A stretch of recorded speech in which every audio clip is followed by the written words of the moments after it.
नमस्कार बच्चों, संस्कृत कक्षा में आपका स्वागत है। और आज हम पढ़ रहे हैं अपनी कक्षा छठवीं की पुस्तक संस्कृत सागर से 10वां पाठ। दशमः पाठः बालकाः कन्दुकेन क्रीडन्ति, यानी कि तृतीया विभक्ति और चतुर्थी विभक्ति का प्रयोग हम इस पाठ के अंदर देखने वाले हैं।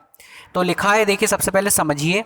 जिस साधन से क्रिया की जाती है उसे करण कारक कहते हैं। करण कारक में तृतीया विभक्ति होती है, यानी जिस भी साधन से हम कुछ कार्य करते हैं, कुछ क्रिया करते हैं, वो साधन हमेशा तृतीया विभक्ति यानी करण कारक में आता है।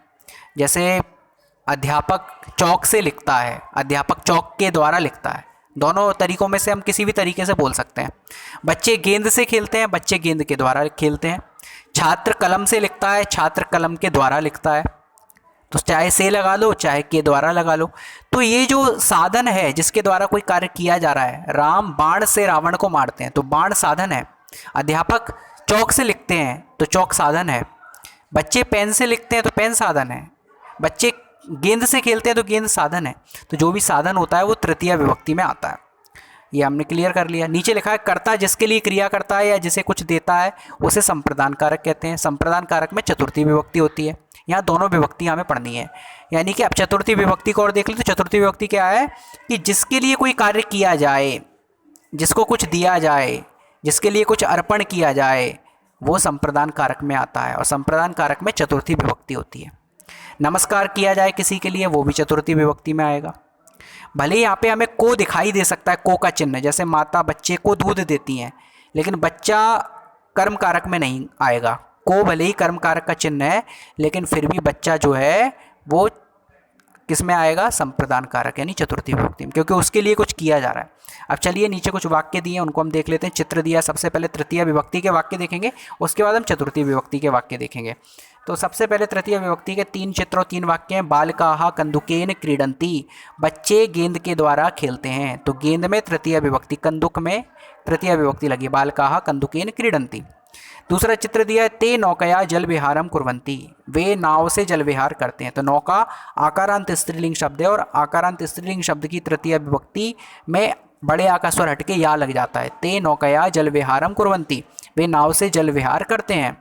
अंतिम चित्र दिया है, सा द्विचक्रिकया स्वगृहम गच्छति, वह साइकिल से अपने घर जाती है। स्वगृहम यानी अपने घर। तो यहाँ पर जो पिंक कलर में आपको हाईलाइट करके जो शब्द दिए हैं वो तृतीया विभक्तियाँ हैं। अब दूसरी तरफ चतुर्थी विभक्ति का प्रयोग दिए, तो वहाँ पर पहला चित्र दिया, एक माता बच्चे को दूध दे रही है गिलास में। तो लिखा है, माता बालकाय दुग्धम यच्छति, माता बच्चे को दूध देती है। जिसके लिए कुछ अर्पण किया जाए, जिसके लिए कुछ काम किया जाए, वो चतुर्थी विभक्ति में आता है। तो बालक यहाँ पे चतुर्थी विभक्ति है। इसको रेड कलर में, पिंक कलर में हमें हाईलाइट करके दिया है। दूसरा चित्र है, सा पठनाय विद्यालयम गच्छति, वह पढ़ने के लिए विद्यालय जाती है। तो पठनाय यानी पढ़ने के लिए, पठनाय यहाँ पे तृतीय विभक्ति, चतुर्थी विभक्ति हो गया।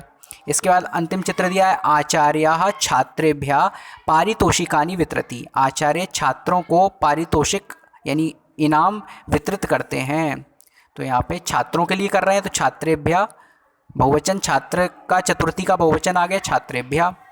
तो ये हो गया इसका प्रयोग। अगले पृष्ठ पर हम देखते हैं, तृतीया विभक्ति के कुछ वाक्य दिए और चतुर्थी विभक्ति के कुछ वाक्य दिए। तो तृतीया विभक्ति के वाक्य के लिए चित्र दिया है विद्यालय का, जिसमें बालिकाएं खेल रही हैं फुटबॉल। तो आप देख सकते हो इसमें वाक्य दिए, एषः विद्यालयः अस्ति, यानी यह विद्यालय है। अत्र अनेकाः छात्राः पठन्ति, यहाँ अनेक छात्राएँ पढ़ती हैं। ते बसयानेन विद्यालयम आगच्छन्ति, वे बसयान के द्वारा, तृतीया विभक्ति आगे देखिए, वे बसयान के द्वारा विद्यालय आती हैं। छात्राः कलमेन लिखन्ति, छात्राएं कलम के द्वारा लिखती हैं, पेन के द्वारा लिखती हैं। तो कलमेन यहाँ पे तृतीय विभक्ति है। ते कंदुकेन क्रीडन्ति, वे गेंद के द्वारा खेलती हैं। तो यहाँ पे आप शब्द देख सकते हैं, बसयानेन एन लग गया, कलमेन इसमें भी एन लगा है, कंदुकेन इसमें भी एन लगा है। तो एन जो है वो तृतीय विभक्ति में लगता है। अकारांत पुल्लिंग शब्दों में अगर एन जोड़ दिया जाए, अकारांत पुल्लिंग या अकारांत नपुंसकलिंग शब्दों में, तो वो तृतीय विभक्ति के एक वचन बन जाते हैं। तो ते वस्यानेन विद्यालयम आगच्छन्ति, वे वस्यान के द्वारा विद्यालय आती हैं। छात्राः कलमेन लिखन्ति, छात्राएं कलम के द्वारा लिखती हैं। ते कंदुकेन क्रीडन्ति, वे गेंद के द्वारा खेलती हैं। ते पादेन कंदुकेन क्षिपन्ति, वे पैर के द्वारा बॉल को किक करती हैं। ते वेगेन धावन्ति, वे वेग से, जोर से दौड़ती हैं। अत्र छात्राः अपि उत्साहेन क्रीडन्ति, यहाँ छात्राएं भी उत्साह से खेलती हैं। इसके बाद जो है चतुर्थी विभक्ति के प्रयोग दिए हैं, हमें कुछ वाक्य दिए, चित्र दिया है, मंदिर का उद्यान है, ऊपर पेड़ पर बंदर बैठे हैं, नीचे एक पुरुष और महिला जो हैं वो भ्रमण के लिए जा रहे हैं। तो लिखा है एषा एकम सुंदरम उद्यानम अस्ति, यह एक सुंदर उद्यान है। अत्र अनेकाः मनुष्याः भ्रमणाय आगच्छन्ति, यहाँ अनेक लोग भ्रमण के लिए आते हैं। भ्रमण के लिए, तो के लिए के अर्थ में चतुर्थी विभक्ति लगती है। भ्रमण के लिए, तो भ्रमण शब्द में चतुर्थी लगी तो भ्रमणाय हो गया, आय लग जाता है चतुर्थी लगाने के लिए। अगला है वयम अपि भ्रमणाय उद्यानम गच्छामः, हम भी भ्रमण के लिए उद्यालय जाते हैं। भ्रमणम स्वास्थ्याय उत्तमम भवति, भ्रमण स्वास्थ्य के लिए उत्तम होता है, तो स्वास्थ्य की चतुर्थी विभक्ति लग गई। अत्र केचन वानराः भोजनाय प्रार्थयन्ति, यहाँ कुछ वानर भोजन के लिए प्रार्थना करते हैं। भोजन के लिए, तो भोजन की चतुर्थी विभक्ति लग गई। अत्र एकः मंदिरः अस्ति, यहाँ एक मंदिर है। मनुष्याः यानी बहुवचन है, एक होता तो मनुष्यः, बहुत सारे हैं तो मनुष्याः तत्र यानी वहाँ, देवेभ्यः यानी देवताओं के लिए, पुष्पाणि अर्पयन्ति फूल अर्पित करते हैं। तो यहाँ पर ये भी चतुर्थी विभक्ति के वाक्यों का प्रयोग हो गया। इसके बाद आपके शब्दार्थ दिए जिनको पढ़ के आप उनके मीनिंग समझ सकते हैं, और इसके बाद आपकी एक्सरसाइज है उसको याद कर सकते हैं, आप पढ़ सकते हैं।